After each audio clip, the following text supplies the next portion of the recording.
Entre opposition et majorité au Parlement avec les chefs de groupe politiques. Mais tout de suite, un duel électrique, si j'ose dire, entre la ministre de l'Énergie, ministre fédérale Marie-Christine Marguem, bonjour, et le chef de file écolo au Parlement fédéral, Jean-Marc Nollet, bonjour. Bonjour. Aussi ministre, mais wallon du coup de l'énergie dans une autre vie politique. Alors, nouvel incident dans une centrale nucléaire belge cette semaine, après le sabotage d'un autre réacteur. Voilà qu'un incendie s'est déclaré dans un transformateur. Un énième incident, si j'ose dire, qui repose la question de la fiabilité du nucléaire belge et surtout de la sécurité, mais aussi du blackout en cette période de grand froid. Alors, Madame la Ministre, est-ce qu'on doit s'attendre à un blackout cet hiver ? Alors, selon les probabilités actuellement pas, mais il faut savoir qu'un blackout peut toujours survenir, surtout depuis que nous avons pris la décision qui va être appliquée de sortir du nucléaire par une loi en 2003. On va revenir plus tard. Mais donc, il y a un risque mais attendez, élevé ou pas ? Cet hiver, le risque n'est pas élevé, mais il existe.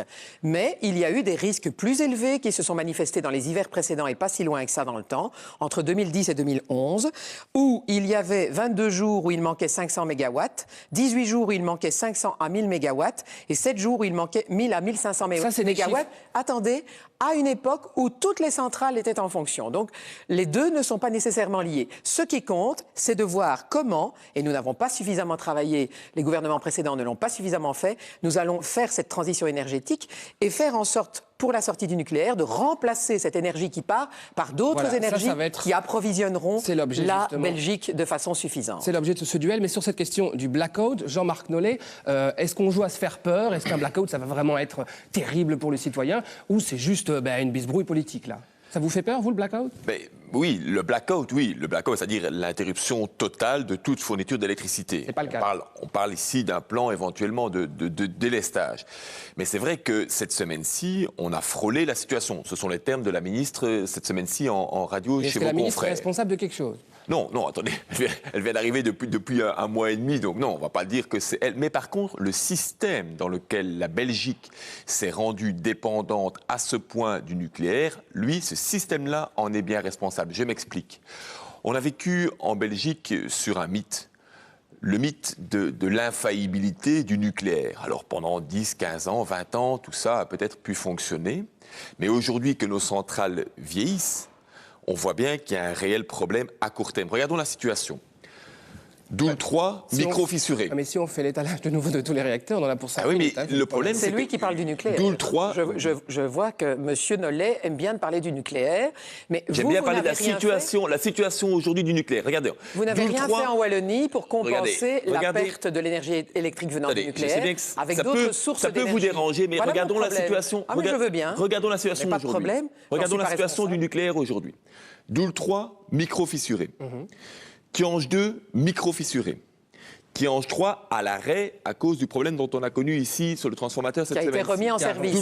Doule 4 remis en service. Bien sûr. Doule 4 saboté. On ne sait d'ailleurs toujours pas où on en est dans l'enquête. Est-ce qu'il y a un auteur, plusieurs auteurs ? C'est quelqu'un de l'intérieur. On parle d'actes criminels. Bref, cette prétendue fiabilité des centrales nucléaires, aujourd'hui, il est démontré que le système n'est pas tenable. Voilà, c'est quand même de nouveau une démonstration que le système n'est pas forcément si fiable que ça. Mais moi, je ne comprends pas les gens qui mélangent deux aspects, comme vient de le faire M. Nollet. On dit qu'on sort du nucléaire à l'horizon 2025. C'est d'ailleurs M. Olivier Deleuze qui a arraché dans un dernier coup de rein cette législation en 2003 dans le gouvernement qui était cornaqué par Guy Verhofstadt. En même temps, dans l'intervalle, depuis maintenant 11 ans, on aurait dû pourvoir à l'implémentation d'énergies autres pour produire de l'électricité dans ce pays. Ce n'est pas ce qu'on a fait, notamment en Wallonie, puisque vous le savez, la filière du photovoltaïque a créé de nombreuses pertes d'emplois, nullement, de nombreuses pertes d'emplois à cause du scandale des certificats verts et donc les panneaux solaires. Donc vous êtes en train de dire qu'on a lancé une loi de sortie du nucléaire, mais que on n'a pas pourvu, on a joué à la cigale. Vous étiez au gouvernement là depuis 2003. Oui, tout à fait. Donc nous étions au gouvernement depuis 2003, mais nous n'étions pas les seuls et nous n'avions pas l'énergie dans notre portefeuille. Et le rapport qui a été fait par la DG Énergie en 2010-2011, précisément sur un risque de pénurie d'électricité alors que toutes les centrales fonctionnaient sans difficulté, montre bien que ce risque risque existe à ce moment-là et qu'on n'a pas tenu cela en compte. Nollet, Et alors maintenant, sur cette question-là, juste de sortie du nucléaire, est-ce que cette loi de 2003, qui donc fixait la sortie du nucléaire en 2025, est-ce que c'était des mots en l'air et que c'est une belle intention d'écolo, mais pour finir, dans la réalité, c'est pas le cas. Alors, la loi de 2003 a été votée par le Parlement, y compris le parti de Mme Marguem l'a adoptée en 2003. Elle a été confirmée d'ailleurs depuis lors à de multiples reprises. En 2003, quand la proposition d'Olivier Deleuze accueille une majorité, retrouve une majorité au sein du Parlement, on donne à ce moment-là 22 ans. 22 années mais que pour sortir à du Mme nucléaire. Marguem qui dit on n'a rien fait? Alors le problème, c'est que depuis lors... C'est ça ? Le problème, c'est que depuis lors, depuis 2003, Écolo ne fait plus partie du gouvernement fédéral. Et pendant 11 ans, on a le gouvernement fédéral où Écolo n'était pas à tergiverser. Ce n'est pas propre à Mme Marguem, elle ne s'occupait pas de cette politique-là à ce moment-là. Mais le gouvernement a dit oui, on ferme, non, on ne ferme pas. Ce qui n'est pas bon. Sur les énergies renouvelables. Alors sur les énergies renouvelables, là, regardez les chiffres. Regardez les chiffres de ces dernières années. La progression, d'ailleurs, c'est très paradoxal, critiquée par le MR en disant vous allez trop vite, vous allez trop loin en Wallonie avec les énergies renouvelables. Mais aujourd'hui, monsieur Galisseu, heureusement qu'elles sont là. Hein. Pendant le problème à Tihange cette semaine-ci, il y avait 800 mégawatts d'énergie renouvelable qui étaient fournis. Sans ça, on l'aurait eu, ce blackout. Hein. Heureusement qu'elles étaient là, les énergies renouvelables. Est-ce que dans la situation actuelle, est-ce que tout ça est réaliste de sortir du nucléaire? Alors ça, c'est une question beaucoup plus complexe. Donc il y a une loi qui si on décidait de la changer, devrait faire l'objet d'une modification législative. Ce n'est pas à l'ordre du jour. Je suis prié... Absolument, on applique la loi. Vu la situation, vu les énergies renouvelables. Nous sommes dans l'urgence, effectivement, parce que lancer des projets nouveaux prend un certain nombre d'années. Et donc, je dois urgemment me plonger sur la transition énergétique, le mix énergétique en considérant toutes les sources de production d'énergie sans tabou et à une distance correcte, c'est-à-dire sans en privilégier une par rapport à l'autre. Et je voudrais faire en sorte que maintenant, tout ce qu'on a tenté de faire, notamment au niveau de la région wallonne, et qui malheureusement a causé bien des difficultés financières, des pertes d'emplois, des faillites dans la filière photovoltaïque, des problèmes avec la filière éolienne qui n'est pas assez montée en puissance, des problèmes... Ça, c'est intéressant. Des problèmes, ça, c'est intéressant. Donc, avec le MR, la filière, des problèmes avec la filière... Le MR est dans l'opposition depuis 10 ans en Wallonie. Mais c'est très intéressant. La filière biomasse qui n'a toujours pas trouvé de stratégie en Wallonie. Et en ce qui concerne le stockage, vous n'avez pas non plus avancé d'un iota. Donc moi, je dois faire tout ça. Je dois faire tout ça très rapidement. Est-ce qu'on peut, comme ça, en 10 ans, du coup, combler le manque que dénonce Mme Marguem? Je vais essayer de le faire. Hein. En 10 ans, oui. Votre question est de savoir s'il y a moyen de progresser et de rattraper le retard. Pendant 11 ans, le gouvernement fédéral n'a pas mis en place la politique. Oui, il y a moyen. Au niveau wallon, vous avez pu compenser, vous parlez de retard. Mais alors ça, c'est quand même très intéressant. Parce qu'au niveau wallon, justement, nous avons mis en place une stratégie en 3 points. 1. Aider les citoyens à consommer moins. Parce que ce qu'il y a de mieux pour la facture des citoyens, c'est de les aider à isoler leur maison. On l'a fait, on a doublé les prix. Adressez-vous à la ministre. Dites-lui, c'est elle qui critique en disant on a rien fait côté wallon. Madame la ministre, puisque c'est à vous que je m'adresse effectivement. Adressons-nous l'un à l'autre. Pourquoi, alors que la Wallonie investissait dans l'isolation, le gouvernement fédéral a supprimé les soutiens fiscaux? Deuxième élément, le développement des énergies renouvelables. Alors ça, c'est amusant aujourd'hui. Mais c'est intéressant aussi, parce qu'il faut aussi savoir souligner et se tourner vers l'avenir. C'est amusant d'entendre aujourd'hui le MR dire il faut développer davantage les éoliennes. Mais Madame la ministre, quand j'étais moi-même en charge au gouvernement wallon, les premiers à refuser cela, c'était le MR. Mais aujourd'hui, j'entends bien, parce que vous voyez les conséquences, les dégâts, le risque, la fiabilité du nucléaire est remise à zéro. C'est intéressant. Allez, on avance de ce fait-là. Le MR vient de changer de position. Monsieur Nollet voulait 750 éoliennes à l'horizon 2020. Eh bien, vous dites qu'il n'y en a pas assez maintenant. Il voulait. Vous dites qu'il n'y en a pas assez maintenant. C'est intéressant. Vous vouliez faire ça et vous n'avez pas réussi à le faire. Alors que vous étiez dans l'exécutif. On est en évolution. Donc ça veut dire que vous avez eu les yeux plus gros que le ventre. Et que vous avez créé des dégâts financiers irréparables. Et donc c'est ça maintenant qui a fait augmenter le prix de l'électricité en Wallonie. Absolument ne dites pas tout ce contraire. Vous dites tout à l'heure qu'il faut augmenter les éoliennes. Aujourd'hui, on le fait. Sur cette question des énergies renouvelables, c'est quand même un débat qui, dans les belles intentions, est souvent mis sur la table, mais dans les faits, le phénomène NIMBY, là, j'ai pas besoin de ça dans mon jardin, c'est souvent le cas aussi. Le MR, dans l'opposition au niveau wallon, a bataillé dur quand même contre les projets d'énergie renouvelable du gouvernement wallon. C'est possible. Il a joué son rôle d'opposition. C'est possible. Il a joué son rôle d'opposition comme M. Nollet le fait au gouvernement de la manière dont il souhaite le faire, sortant de charge en Wallonie au niveau de l'énergie. Donc parfois, il y a des choses à redire en matière de sobriété dans la argumentation. Aujourd'hui, ça va, vous êtes plutôt calme. Et en ce qui concerne maintenant le renouvelable, pour sortir de la polémique, il faut quand même dire ce qui est. Ça a été souligné d'ailleurs par mon contradicteur. Ce sont des énergies intermittentes. Donc, en réalité, il faut de la flexibilité pour les mettre dans le réseau. Puisqu'il ne fait pas toujours du vent, il ne fait pas toujours du soleil. Et donc, pour avoir un mix énergétique qui soit harmonisé, il faut évidemment prévoir un ensemble qui vous permette d'avoir de l'énergie quand elle est produite. De la RTBF, rue de la Loi, c'est moi qui étais là un matin à l'entrée du Cairn, vous nous l'avez dit, là dans la situation, c'est irréalisable.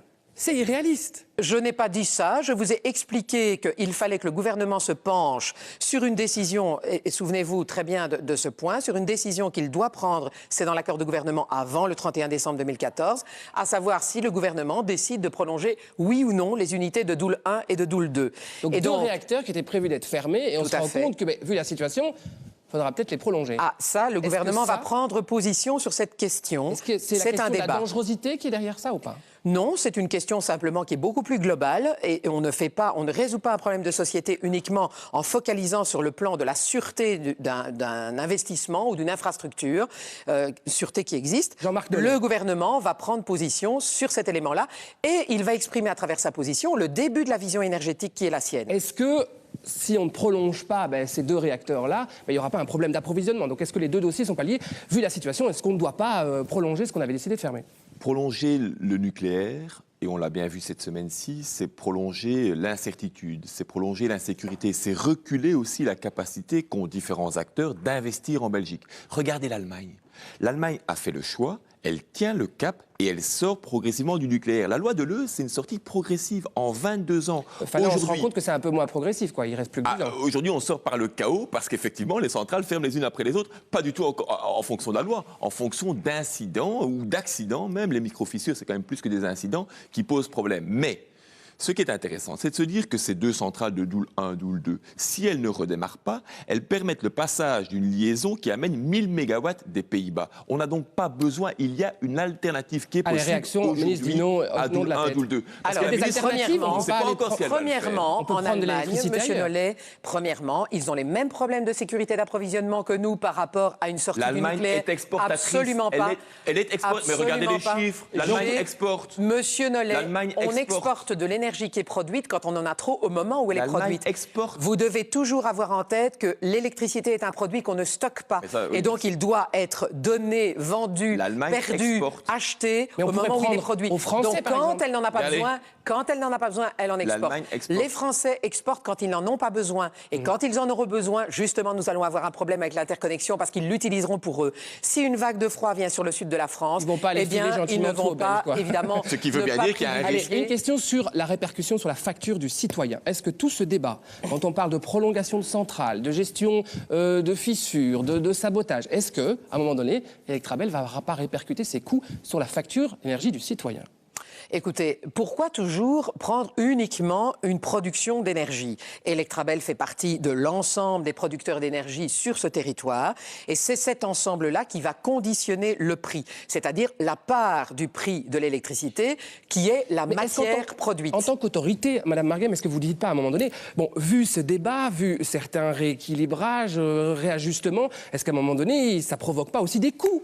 Et donc, ça va être répercuté sur la facture du citoyen. Mais certainement, mais seulement tout ça, évidemment, c'est le passé. L'insécurité d'investissement sur le territoire belge par rapport à une politique, comme le dit aussi M. Nollet pendant 10 ans, qui a été une politique qui tirait à U et à DIA en fonction des différents gouvernements qui se sont succédés avant que je n'ai ce poste, a contribué aussi à faire en sorte que les investisseurs sont de plus en plus frileux à investir sur le territoire. Donc il faut recréer un cadre sûr pour eux, qui leur permettent de rentabiliser des investissements, qui produisent un mix énergétique qui nous permettra d'avoir un prix décent de l'électricité. Dans ce bras de fer, est-ce que du coup, en jouant comme ça les réajustements et l'instabilité parfois aussi juridique, est-ce qu'on ne dit pas aux fournisseurs, allez-y, faites payer le citoyen à la place? En tout cas, c'est le risque par rapport à Electrabel. Ça, sur cette question-là, c'est très clair. Et ils ont déjà joué régulièrement avec les pieds des gouvernements, c'est évident, et avec la facture du citoyen. Mais aujourd'hui, la Belgique doit faire un choix. Et j'aime bien le mot de dire il faut fixer un cap. Il faut fixer un cap qui soit effectivement une combinaison d'énergie renouvelable et d'énergie de transition, le gaz par exemple, cumulée avec une réforme du réseau lui-même. C'est il faut, quoi, de nouveau. Il y a encore... c'est pas trop tard. Il faut être positif, monsieur. Allez, Il y a encore moyen de le faire, mais il on faut va le faire terminer. aujourd'hui clairement par rapport au Et nucléaire. donc, monsieur C'est une Nollet. énergie qui est dangereuse et qui est une énergie du passé. Il faut rompre avec le nucléaire Donc- et alors effectivement on donne un Donc, coup. Monsieur Nollet, vous dites il est encore temps, c'est très bien. Donc, vous allez faire une opposition constructive. Voilà, et me on attend permettant justement de mettre des pistes de ce cap solution au point de la en part Belgique. de Bien tous les deux. entendu. Merci à Quittez tous. le nucléaire et je suis votre homme pour la construction de l'avenir. Nous Voilà. verrons ce que le gouvernement Allez, on va a dire. réconcilié, à vous à le dire, vous la êtes majorité et ministre. l'opposition, mais on va continuer notre débat avec les chefs de groupe. Merci à tous les deux pour ce duel. Jean-Marc Nollet, vous restez avec nous. On va Volontiers. remercier la ministre Marguem. Mais on va accueillir dans quelques instants justement les chefs de groupe des différents groupes politiques, des différents partis politiques qui composent le Parlement. On va les accueillir en direct sur nos plateaux. Venez-y, vous pouvez nous rejoindre parce que la Chambre a connu quelques échauffourées de